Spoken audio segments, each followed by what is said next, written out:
Kompas Siang kembali ke ruangan Anda, Saudara. Untuk menekan laju penularan virus corona, Mabes Polri mengerahkan ratusan personel di berbagai daerah untuk membubarkan keramaian warga. Tidak cuma di pusat hiburan, upaya persuasif meminta warga tidak berkerumun juga dilakukan polisi di tengah resepsi pernikahan. Di tengah meluasnya pandemi virus corona, masyarakat Jakarta ternyata masih banyak yang tetap berkumpul di pusat keramaian, salah satunya di kawasan Blok M, Jakarta Selatan. Melihat situasi ini, Direktorat Binmas Polda Metro Jaya dan Polres Jakarta Selatan langsung turun mengimbau warga untuk segera membubarkan diri dan tidak berlama-lama di tengah keramaian, karena rawan tertular virus corona. Kita mencoba mengimbau masyarakat agar segera kembali, tidak berlama-lama di tempat di Blok M Square sambil membagikan brosur. Nah, brosur itu dengan bahasa yang mudah dimengerti, bahasa yang sederhana, dan nanti bisa disampaikan kepada yang lain. Tujuan kita untuk membantu program pemerintah agar masyarakat segera kembali, ya. Karena situasi yang kita ketahui bersama, COVID-19 ini menjadi perhatian kita bersama. Seorang pengemudi ojek daring mengaku tidak bisa berdiam di rumah karena harus mencari nafkah untuk keluarga.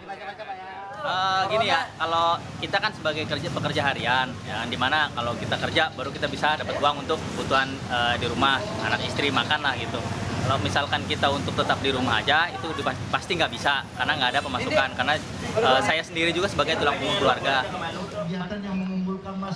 Di Parepare, Sulawesi Selatan, personel Polsek Ujung mendatangi warga yang mengadakan resepsi pernikahan. Di resepsi ini, hadir ratusan tamu undangan dari berbagai wilayah. Datangnya dan bentuknya seperti apa? Polisi kemudian memberikan sosialisasi bahaya virus corona dan mengimbau warga menghindari kerumunan dan menjaga jarak di tengah keramaian. Tidak cuma imbauan, polisi membagikan selebaran berisi maklumat Kapolri agar warga tetap berada di rumah untuk bersama-sama memutus rantai penyebaran virus corona. Kapolri dalam maklumatnya melarang berbagai kegiatan yang bersifat mengumpulkan orang banyak. Meski mengedepankan upaya persuasif, jika warga mengabaikan imbauan personel di lapangan, mereka bisa terancam pidana.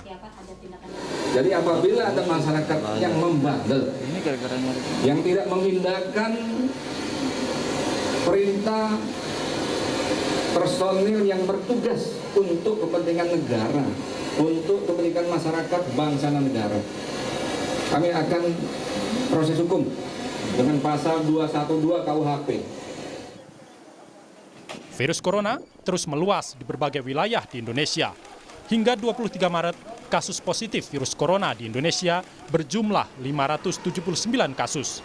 30 orang dinyatakan sembuh dan 49 orang meninggal dunia. Tim Liputan, Kompas TV. Untuk membahas larangan berkumpul di pusat keramaian, kita telah terhubung dengan Ketua Komnas HAM Ahmad Taufan Damanik. Selamat siang, Pak Taufan. Selamat siang. Pak Taufan, apa tanggapan Komnas HAM setelah melihat ada larangan berkumpul untuk mencegah meluasnya virus COVID-19 ini? Jadi justru kami mengusulkan itu ya. Ketika saya bertemu Pak Doni Monardo di kantor Satuan Gugus Tugas ya, saya sampaikan bahwa seruan-seruan yang selama ini sudah dilakukan oleh pemerintah, baik pusat maupun daerah, ya, itu tidak terlalu efektif di dalam membatasi orang atau mengatur orang di dalam kerumunan dan yang lain-lain ya, yang bisa menimbulkan kemungkinan terpaparnya masyarakat atau individu-individu dari COVID-19 ini. Karena itu waktu itu kami sampaikan bahwa pemerintah, khususnya aparat penegak hukum, untuk tidak ragu-ragu melakukan satu kebijakan yang lebih efektif, lebih tegas gitu. Pak Doni bertanya apakah itu tidak melanggar hak asasi manusia. Saya jelaskan bahwa dalam standar hak asasi manusia di tingkat internasional maupun nasional ada yang disebut sebagai prinsip Sirakusa ya. Dalam prinsip Sirakusa itu hak asasi manusia termasuk kemerdekaan bahkan untuk beragama, mengekspresikan agamanya itu dimungkinkan untuk ditunda, dibatasi atau dikurangi. Dan itu bagian dari justru perlindungan hak asasi manusia, saya katakan. Jadi kurang lebih saya katakan, Bapak jangan khawatir itu tidak melanggar hak asasi manusia, sepanjang tujuannya adalah untuk keselamatan dan kesehatan publik. Ya. Karena ini kan sudah lagi tidak sekedar hak asasi atas kesehatan, tapi hak atas hidup. Karena banyak orang yang sudah meninggal dunia akibat dari virus ini gitu. Karena itu ini sangat serius menurut saya. Yang kedua, justru sebaliknya, kalau pemerintah lalai atau membiarkan saja, ya, sehingga kemudian social distancing dan upaya-upaya pencegahan itu tidak berjalan, itu malah bisa dianggap sebagai pelanggaran hak asasi manusia. Karena banyak orang yang kemudian menjadi korban, baik kesehatannya maupun hak atas hidupnya gitu.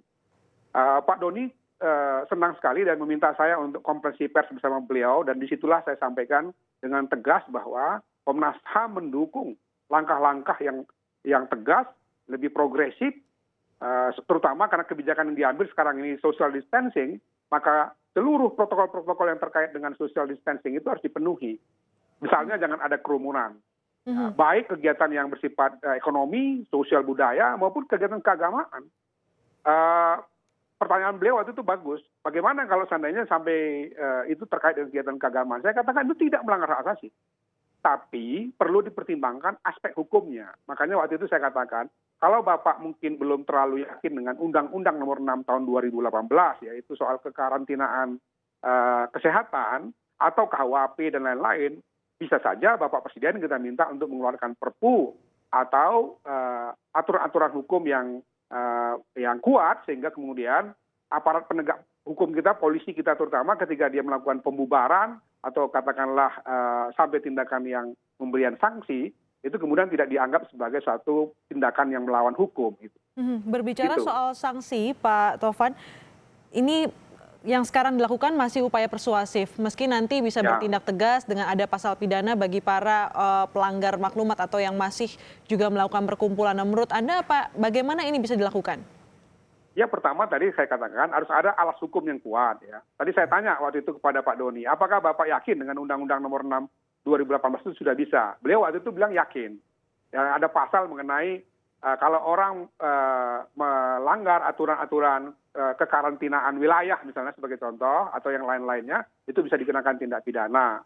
Ya, saya terlalu yakin, ya kami berbeda pendapat, tapi saya menghormati pendapat Pak Doni. Saya katakan, kalau kita belum yakin dengan aturan perundang-undangan atau KUHP yang ada, maka sangat dimungkinkan atau bila mana diperlukan, saya katakan bisa dibuat Perpu. Sehingga ada alas hukumnya. Itu dibenarkan dalam standar hak asasi internasional. Pertama, harus ada tujuannya. Tujuannya kan jelas. Menjaga keselamatan dan kesehatan publik. Itu di atas daripada kemerdekaan itu sendiri. Dan kalau ini terkait dengan kebebasan orang, misalnya yang dibatasi, itu tidak berarti kebebasan itu hilang. Saya misalnya, saya bisa tetap sholat di dalam rumah saya. Saya tidak kehilangan keyakinan saya sebagai seorang Muslim. Juga orang Kristen begitu, orang Hindu, orang Buddha, atau siapa saja gitu. Yang tidak boleh kan forum internumnya yang diganggu. Jadi keyakinan orang dalam privat itu. Tapi keyakinan dalam arti forum eksternum itu dimungkinkan untuk dibatasi, dikurangi dengan alasan-alasan yang tadi sangat substantif tadi ya, sangat esensial itu. Tapi tentu dengan satu alas hukum yang jelas. Tidak boleh ada abuse of power dari pihak keamanan itu. Yang penting juga untuk disoroti adalah tadi soal pelaksanaan setelah nantinya ada payung hukum atau alat hukum untuk menertibkan keramaian ini. Bagaimana menjaga para petugas ini di lapangan agar tidak berlebihan dan justru malah melanggar HAM, Pak Tovan? Ya, saya setuju ya. Polisi selama ini bekerja sama dengan Komnas HAM. Kami selalu bikin training-training kepada polisi. Ada SOP dalam dunia kepolisian itu. Saya kira mereka tahu persis ada SOP yang katakanlah sebagai contoh ya, tidak boleh ada torture. Itu kan konvensi yang sudah kita ratifikasi di Indonesia. Jadi tidak boleh ada kekerasan, tindakan-tindakan yang merendahkan martabat manusia. Itu sudah menjadi standar. Tidak boleh ada tindakan-tindakan yang kemudian kita anggap sebagai kekerasan atau perendahan martabat. Nah, sekarang polisi bilang mereka akan persuasif dulu. Ya nggak apa-apa, bagus. Tapi saya nggak begitu yakin. Karena sampai hari ini kita lihat aja keramaian-keramaian masih terjadi di berbagai tempat. Tetapi juga harus diperhatikan ya. Misalnya gini, di KRL, di Transjakarta dan lain-lain itu penumpang-penumpang masyarakat masih berkumpul. Pertanyaannya, ASN seluruh Indonesia ini sudah semua work from home. Ini siapa ini? Saya menduga ya, saya tidak menuduh ya, tapi saya menduga ini berarti ada yang lembaga-lembaga swasta yang masih juga mendorong pekerja-pekerjanya datang ke kantor. Padahal sudah ada seruan, misalnya di DKI sudah ada seruan dari Gubernur DKI untuk supaya swasta pun itu menerapkan kebijakan work from home gitu. Kecuali orang-orang yang memang sangat dibutuhkan. Di kantor saya misalnya hanya ada security, ada kemudian petugas-petugas yang secara khusus. Saya sendiri hanya dalam waktu-waktu tertentu datang sebentar, mungkin ada surat penting yang saya tangani, setelah itu saya pulang. Semua koordinasi dilakukan di rumah masing-masing. Itu kantor negara sudah seperti itu. Baik. Tapi kantor swasta belum tentu kan. Baik, terima kasih Pak Tovan. Kita akan beralih ke Istana terlebih dahulu untuk melihat konferensi pers. Bicara mengenai pembiayaan BPJS Kesehatan. Dalam menghadapi pandemi COVID-19, perlu saya ingatkan kembali bahwa tugas negara untuk menjamin pelayanan kesehatan pada seluruh warganya, pada seluruh warga negara Indonesia dalam sistem jaminan kesehatan nasional yang berfungsi secara penuh dan berkelanjutan. Dan kita tahu memerlukan landasan hukum baru setelah Mahkamah Agung membatalkan kenaikan iuran BPJS Kesehatan bagi peserta BPPU dan peserta BP bukan bekerja yang mulai berlaku 1 Januari 2020. Pembatalan kenaikan iuran BPJS Kesehatan ini tentu berpengaruh terhadap pelayanan kesehatan kepada masyarakat, terutama pasien COVID-19. Oleh sebab itu, saya ingin menekankan beberapa hal. Yang pertama, penyelesaian dasar hukum baru yang dibutuhkan untuk mengatur pembiayaan. Sehingga terhadap kepastian pelayanan yang baik bagi pasien maupun pihak rumah sakit. Kemudian tahun ini fokuskan pada kemampuan untuk menjaga rumah sakit dapat berfungsi penuh, terutama alur penjaminan pasien dalam perawatan, serta proses percepatan penyaluran dana yang dibayarkan kepada rumah sakit. Yang kedua, terkait pembiayaan BPJS Kesehatan untuk pasien COVID-19, siapkan beban biaya pelayanan kesehatan atas penanganan bencana wabah COVID-19 ini dalam APBN maupun APBD. Kita harus memastikan bahwa gubernur, bupati, wali kota juga melakukan realokasi anggaran APBD untuk pelayanan kesehatan bagi masyarakat yang terpapar COVID-19. Yang ketiga, untuk Menteri Kesehatan segera tetapkan norma, standar, dan prosedur yang dibutuhkan dalam rangka pelayanan jaminan kesehatan untuk pasien COVID-19. Baik terkait informasi fasilitas kesehatan, besaran biaya pelayanan, serta pendataan fasilitas kesehatan yang mana yang dapat memberikan pelayanan kesehatan akibat COVID-19. Saya rasa itu yang bisa saya sampaikan. Terima kasih.